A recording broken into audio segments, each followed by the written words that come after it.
这诈骗集团实在是真抢手，为国内骗去到国外。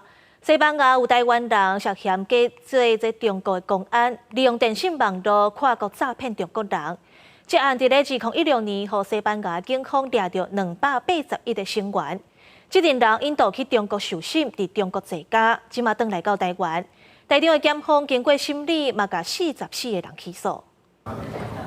真侪警察伫咧桃园机场，甲台籍姓刘的嫌犯带转来侦办。伊因为牵涉跨境诈骗，互中国甲通缉，后来走去到波兰。今年1月，互波兰甲送转来台湾。刑事局电信侦查大队侦办台籍人士跨境到西班牙遭电信诈骗机房的案件，伫咧姓黄主嫌的厝内查到大笔的现金甲证物。发现该集团货物据点遍布欧亚多国，为躲避查缉，于105年中旬将机房转移至西班牙马德里。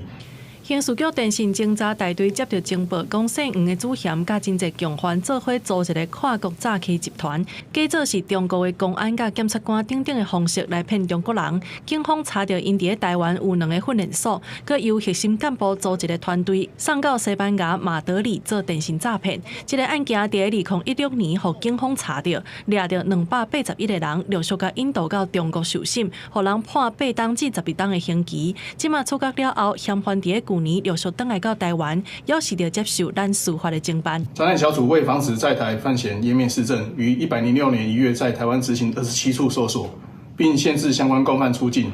台中检方发动3届的搜查，经过审理了后，包括7个幕后金主在内，拢总44个人是以违反组织犯罪条例、甲诈欺等等的罪嫌，甲提起公诉。检方统计，这个集团对2016年10月到12月，拢总骗126个中国人，犯罪所得有1000多万人民币。